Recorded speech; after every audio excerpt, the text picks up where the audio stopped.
Baik, salam dari Kupang. Saya minta terima kasih kepada panitia atas undangan. Saya boleh ikut serta dalam seminar yang mulia ini. Walaupun saya berbasis di kawasan timur Indonesia, saya kenal sedikit tentang bahasa-bahasa daerah di Kalimantan juga. Misalnya tahun 2005, saya sempat pimpin lokakarya penyusunan kamus di Sabah dengan peserta dari 16 bahasa daerah di Sabah dan Sarawak. Revolusi industri keempat memungkinkan partisipasi dan akses lebih luas secara internasional, secara nasional, sampai di tingkat pedesaan juga, dan juga memungkinkan partisipasi dan akses lintas bidang. Kita juga akan melihat beberapa contoh dari big data sehingga ada pola baru yang bisa terlihat. Contoh partisipasi dari konferensi IKAL bulan lalu, jumlah peserta sekitar 280-an dari seluruh dunia. Kita lihat jumlah peserta dari Indonesia dan Filipina sangat banyak, sehingga yang dari Jepang, Prancis, Amerika, Selandia Baru, Jerman, Australia sedang, dan ada yang lain-lain lebih kecil. Nah, saya mulai mengikuti seri konferensi IKAL dari tahun 1988, dan pola dulu jauh beda. Jumlah peserta dari Amerika, Australia, Belanda banyak, yang dari Selandia Baru, Prancis, Jerman, Inggris sedang, sehingga dulu peserta dari Filipina dan Indonesia sangat kurang, jadi ada perkembangan luar biasa.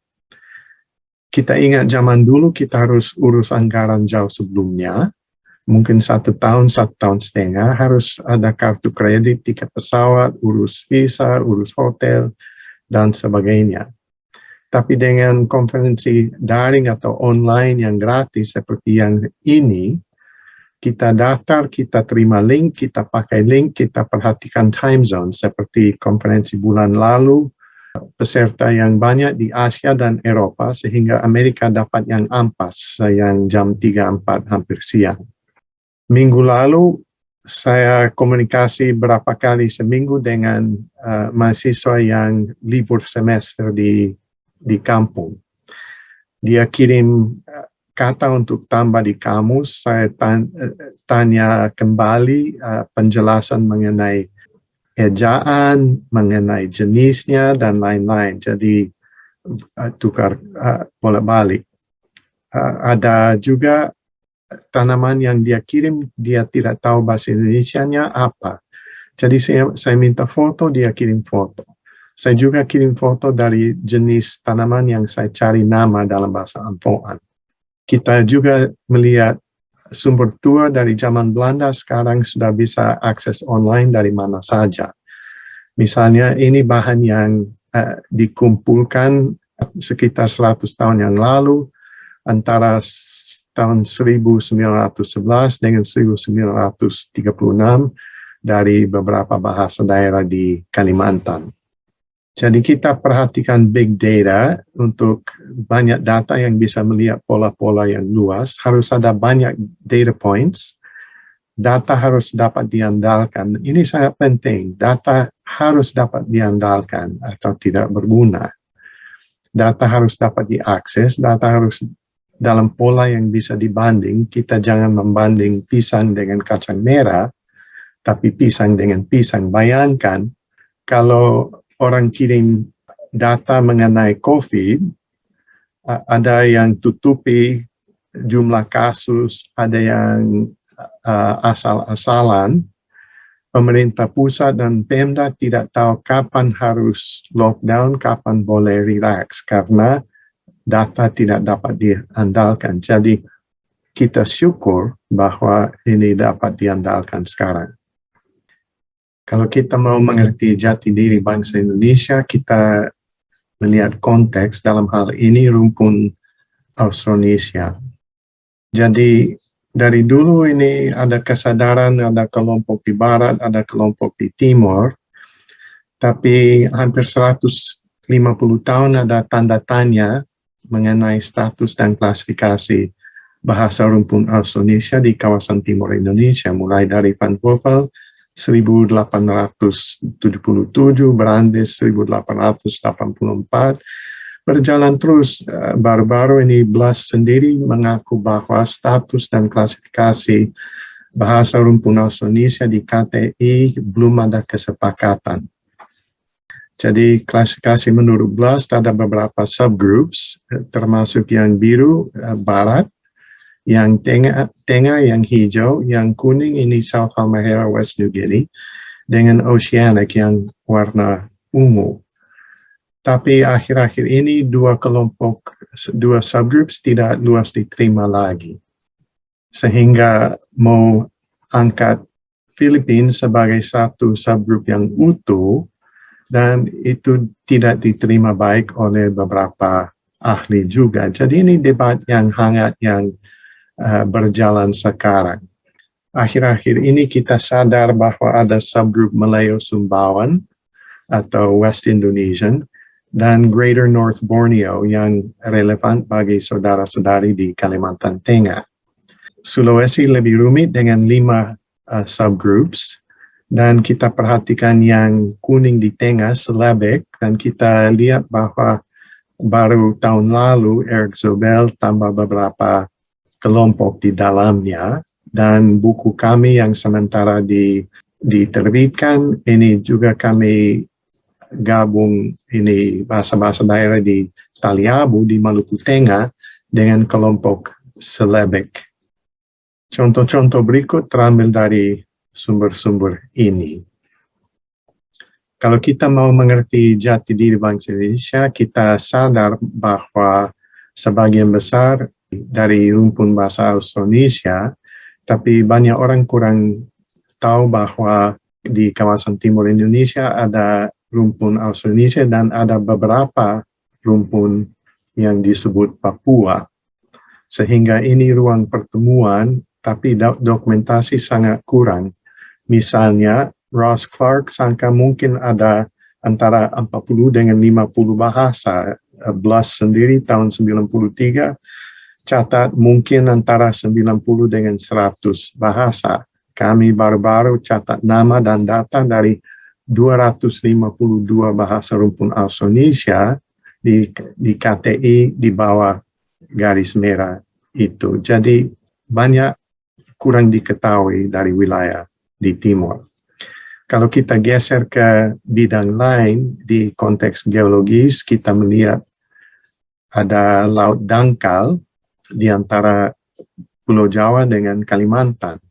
Ada laut dangkal antara Australia dengan New Guinea sehingga 13.000 tahun yang lalu, waktu pramuka laut 73 meter di bawah pramuka sekarang, orang bisa jalan kaki di antara berbagai pulau. Tapi mau tidak mau, di bagian tengah dan timur ada laut dalam, tidak bisa jalan kaki. Sehingga kalau manusia zaman purba mau dari Asia Tenggara menuju Australia atau New Guinea, harus menyeberang laut dalam. Paling sedikit antara 6 dengan 8 kali, antara 10 dengan 70 kilometer. Kita juga lihat ini hasil penggalian di Maluku Utara, manusia ada bekas tanda dari manusia 35.000 tahun yang lalu. Di Pulau Timur dari 2 lokasi 42.000 tahun yang lalu. Dan di 2 lokasi di Pulau Timur itu terdapat 35.000 tulang ikan. Nah, ini hampir 50% dari 35.000 tulang ikan itu dari jenis laut dalam, seperti ikan cekalang dan ikan tenggiri, bukan ikan yang gampang pancing dari pinggir pantai. Sehingga kita bisa ambil kesimpulan bahwa manusia zaman purba sebelum kedatangan rumpun Austronesia ada teknologi entah batang kayu, entah rakit atau perahu untuk menyeberang laut dalam dan tangkap ikan dari laut dalam. Ini 2 foto di atas dari mata kail, ini terambil dari Pulau Timur, dan yang Di sebelah kiri itu mata kail yang tertua di dunia yang tertanggal antara 16.000 dengan 26.000 tahun yang lalu. Kita juga melihat dari bidang zoologis dan biologis, ada wilayah biologis di Asia Tenggara dengan binatang seperti musang. Jadi musang yang terdapat di Pulau Timur dan Pulau Buru bukan asli dari situ, tapi didatangkan oleh manusia. Di wilayah biologis Australia New Guinea ada binatang berkantung seperti kuskus di atas dan ini bandicoot di bawah. Saya kurang tahu bahasa Indonesianya, tapi ini sejenis tikus berkantung. Di tengah ada binatang khas wilayah Wallacea seperti babi rusa. Jadi kita perhatikan pola tipologi yang berbeda, dampak kontak antara rumpun Austronesia dengan rumpun Papua. Kita perhatikan DNA pisang dan nama pisang dengan implikasinya, dan kita perhatikan nama dua binatang berkantung sebagai kunci teori CEMP. Menurut Bluss, the jewel in the crown of the CEMP hypothesis. Kita perhatikan tipologi bahasa sebagai salah satu contoh big data. Itu pola-pola yang berdasarkan statistik dari ratusan sampai ribuan bahasa. Bagaimana kita menjaga agar tidak membanding pisang dengan kacang merah. Pola dasar harus ditentukan dengan klausa transitif yang aktif, yang sederhana dengan frasa kata benda, bukan pronomina, dan bukan bentuk pasif. Orang itu makan nasi boleh diterima sebagai pola SVO, bukan nasi dimakan orang itu dengan pasif atau aku pukul dia dengan pronomina, dia kupukul dengan pronomina, dan sebagainya. Kenapa? Karena pola dengan pronomina bisa berbeda dengan pola dengan frasa kata benda. Kita lihat 7 pola di seluruh dunia, dan ini di Indonesia beraneka ragam pola juga. Kita lihat yang biru, yang SOV, itu banyak di kawasan timur, sedangkan yang merah, yang SVO, itu dapat di seluruh Nusantara, ada kuning, ada juga abu-abu. Sampul yang lebih besar lebih dari 5.000 bahasa, menurut jumlah bahasa tidak ada perbedaan yang bermakna antara pola SOV dengan pola SVO. Tapi kalau kita perhatikan rumpun bahasa, kita lihat ada perbedaan yang cukup bermakna, itu SVO yang hanya 13%, sedangkan SOV yang 56%. Masalahnya di Indonesia, di kalangan universitas, kita kenal baik pola SVO dari bahasa Indonesia dan bahasa Inggris, tapi pola SOV yang di mayoritas rumpun bahasa di dunia hampir tidak dikenal di Indonesia. Ada split systems, ini contoh dari bahasa Spanyol, dari negara kelahiran saya. El hombre come arroz, itu SVO, laki-laki makan nasi. Tapi kalau kita pakai pronomina, urutan berbeda. Se lo come, itu SOV, saya itu makan. Yo te quiero, aku mu cinta, yo te quiero. Jadi pola dengan pronomina SOV, pola dengan frasa kata benda, itu SVO. Jadi kita pakai frasa kata benda untuk banding lintas bahasa. Kita perhatikan di Sulawesi Selatan, bahasa Konjo, split ergative, frasa kata benda pakai sistem nominative accusative, pronomina pakai sistem ergative absolutive. Dan ini banyak bahasa daerah di Sulawesi Selatan begitu. Jadi ciri-ciri yang normal bagi tipologi SOV dianggap aneh bagi yang biasa dengan pola SVO. Kata kerja akhir kalimat, orang nasi makan bukan orang makan nasi. Postpositions bukan preposisi, dokter ke bukan ke dokter. Negatif akhir kalimat, dia makan tidak, bukan dia tidak makan. Pemilik di depan, saya rumah bukan rumah saya. Ini normal, bukan aneh untuk tipologi SOV. Dan juga pola yang normal untuk SOV di rumpun-rumpun Papua, urutan angka rumah 3 bukan 3 rumah. kata penghubung akhir kalimat inti, dia pergi lalu, dia rumah masuk. Intonasi koma di belakang kata penghubung itu normal, bukan aneh, bukan luar biasa. Jadi tipologi campuran di kawasan timur Indonesia, banyak bahasa rumpun Austronesia di kawasan timur Indonesia, tipologi dasar SVO, tetapi mempunyai ciri-ciri tipologi SOV yang normal bagi bahasa rumpun Papua di KTI, tetapi tidak normal bagi tipologi SVO atau pola bahasa-bahasa rumpun Austronesia di kawasan barat. Ini merupakan dampak kontak antara bahasa-bahasa rumpun Austronesia dengan rumpun Papua di KTI, tapi kita harus perhatikan bahwa dampak kontak bukan dasar untuk klasifikasi bahasa, dan ini yang menjadi keliru selama 150 tahun. Jadi menurut Thomason dan Kaufman, pengaruh struktural begitu mencerminkan kontak secara intensif selama jangka waktu panjang. Dalam hal ini selama 4.000 tahun. Jadi kita lihat dampak kontak dari beberapa ciri. Misalnya kata belakang bukan kata depan. Rumpun Papua bahasa Kaera di Pulau Pantar di kita Abang Mi itu kata belakang, jadi kampung di. Mereka kampung di tinggal. Urutan biasa. Pola ini juga terdapat di beberapa bahasa rumpun Austronesia seperti bahasa Dela di Pulau Rote. Bahasa Ma, Analau Nakando Serirulu Neo.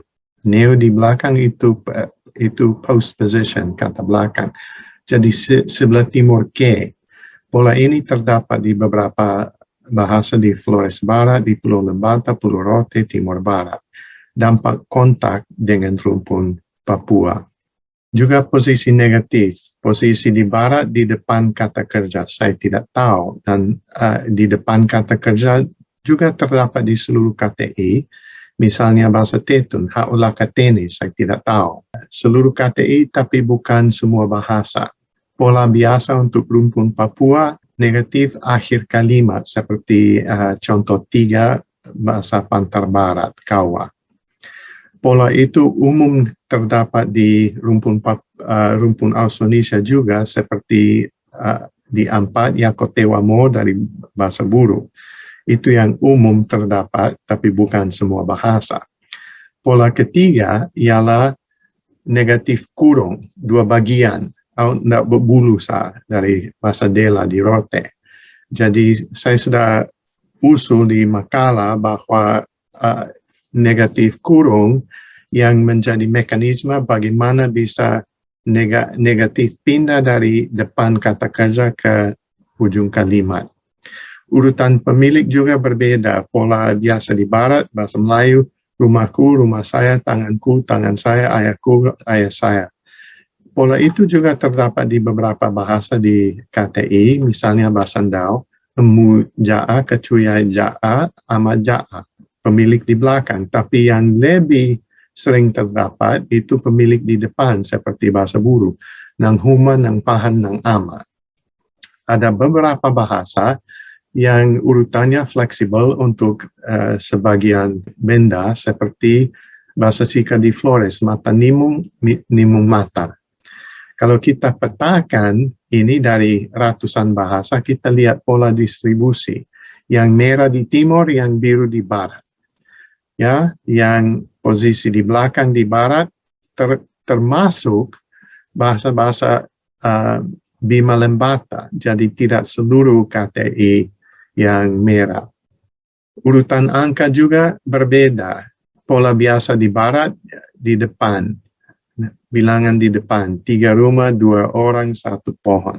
Pola biasa dengan rumpun Papua di belakang, seperti bahasa Bolo. Nami Piritowo, Towo itu 3.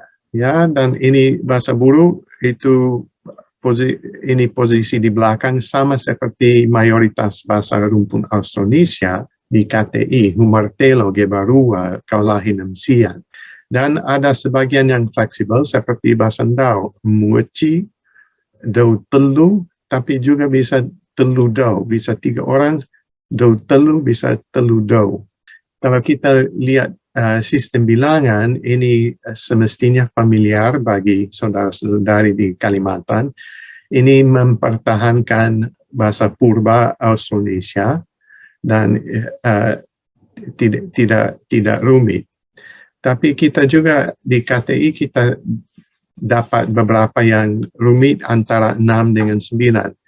Lihat yang di tengah bahasa Mambai mulai dari angka 6 yang hijau. Limnai nida, limnai rua, limnai telu, limnai fata, 5 tambah 1, 2, 3, 4. Atau yang bahasa Rongga di Flores di sebelah kiri, 5 esa, 5 hua, itu 5, 1, 5, 2. Tapi 8 itu 2, 4.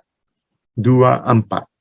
Dan 9 itu minus 1. Nah, kalau kita geser ke sebelah kanan bahasa Buru, itu 8 dan 9 itu sistem minus 1 dan minus 2. Tapi sistem itu juga terdapat di Sulawesi Selatan, juga dapat di Kalimantan, dan juga dapat di bahasa Melayu. Sekarang kita perhatikan pisang.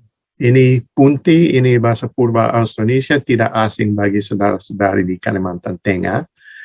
Dan ini juga terdapat di seluruh KTI, itu yang hijau. Dan itu menyebar sampai di Samudra Pasifik, itu yang biru. Jadi punti itu dari bahasa purba Austronesia. Tapi kalau kita perhatikan rumpun-rumpun Papua yang berbeda-beda, kita juga dapat kata lain, yaitu muku dalam rumpun Papua. Yang menarik adalah ini muku juga terdapat di puluhan bahasa rumpun Austronesia di KTI. Jadi menurut cerita katanya DNA dari satu jenis pisang berasal usul dari New Guinea, jadi itu berhubungan dengan nama muku. Jenis pisang lain ini asal usul dari Asia Tenggara dan itu datang dengan orang Austronesia, yaitu puntik. Bertemu di wilayah pertemuan di KTI. Nah, kalau kita lihat distribusi dari muku, itu kita dapat baik di rumpun Papua maupun di rumpun Austronesia, tapi tidak terdapat di bagian utara, hanya dapat di bagian selatan. Jadi tidak terdapat di semua subgroups yang dulu wilayah CMP. Jadi kita tahu bahwa ini berasal dari rumpun Papua dan menyebar melalui pemasaran lokal. Jadi ini salah satu bukti bahwa kata bisa menyebar di wilayah kawasan timur Indonesia yang tidak berasal dari bahasa Austronesia purba. Kalau kita lihat beberapa kata untuk lidah, ini yang normal, yang banyak kosakata yang berbeda-beda yang berarti lidah. Jadi kita lihat kelompok di Aru, ini yang coklat di sini. Nah, yang menarik itu yang merah, yang biru, yang kuning menyebar dan berkelangsungan sampai di Samudra Pasifik, sampai di Polinesia. Sekarang kita kembali ke dua binatang berkantung. Nah, menurut metodologi yang Blas pakai, ini dia ambil kesimpulan, ini teori kunci CEMP. Jadi dia karang Kandora dengan makna kuskus dan dia karang Mansar dengan makna bandicoot yang tikus berkantung di bawah. Menurut Blust, kedua kata itu tidak terdapat di Western Malayo-Polynesian, hanya dapat di CMP dan EMP. Jadi menjadi bukti kelompok subgroup CEMP dan masuk di Proto-CEMP sesuai dengan syarat comparative method. Tapi kalau kita perhatikan big data dari 228 bahasa, ceritanya lain. Masalahnya Kandora kuskus hanya didukung penuh oleh satu bahasa di luar EMP. Dan itu kata Kandora juga berhubungan dengan kata-kata terkait di luar CMP, baik di rumpun Papua maupun rumpun Austronesia di Sulawesi, jadi bukan eksklusif.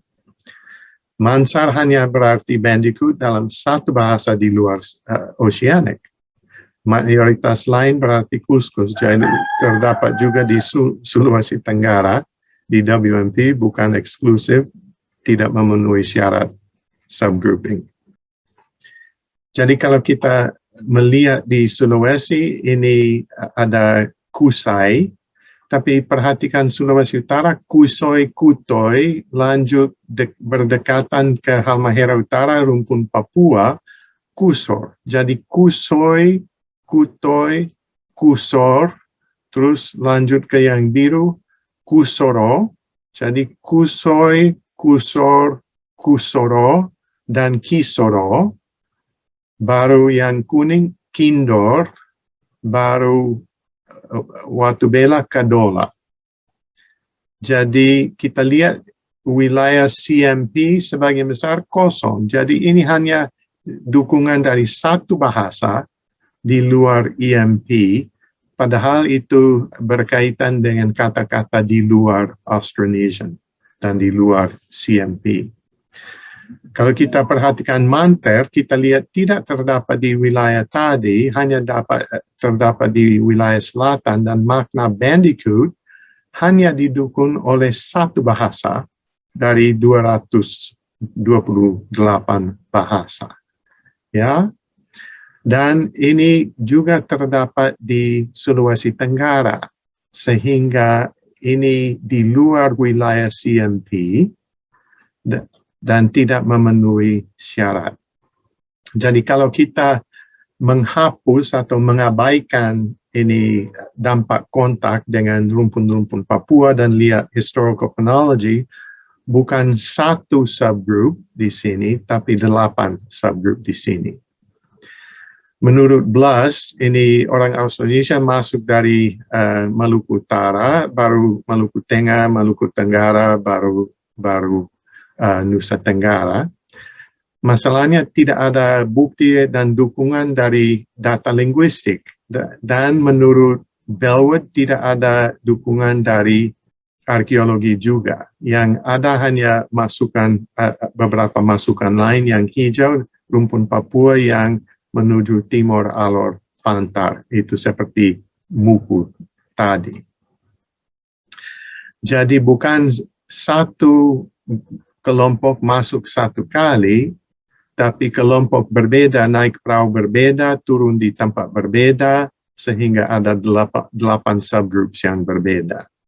Jadi implikasi dari big data, tidak ada dasar linguistik untuk CMP dan CEMP, menurut fonologi morfosintaksis kosakata, dan keragaman kelompok-kelompok bahasa daerah berarti bukan anakan dari satu bahasa induk. KTI merupakan wilayah pertemuan antara dua tipologi bahasa yang sangat berbeda, yaitu SVO dan SOV. Dan selama 4.000 tahun ada kawin-mawin, ada bilingualism, sehingga disesuaikan struktur, tata bahasa, fonologi, kosakata, idiom, dan lain-lain. Akibatnya ialah bahasa-bahasa rumpun Austronesia di KTI sekarang merupakan semacam bahasa hibrida menurut tipologi bahasa. Namun masih jelas dasarnya rumpun Austronesia walaupun sangat berbeda dari bahasa-bahasa Austronesia di kawasan barat. Jadi kalau hanya ingat satu hal dari makalah ini, harap ingat ini, dokumentasi bahasa, daftar kata tidak cukup. Kita perlu kalimat contoh yang wajar dan dapat diandalkan. Kalau hanya ambil dari daftar kata, negatif, kata depan, ini pemilik tidak tahu urutannya, tidak tahu kedudukannya di mana dalam kalimat. Jadi kita perlu informasi lebih lengkap. Terima kasih.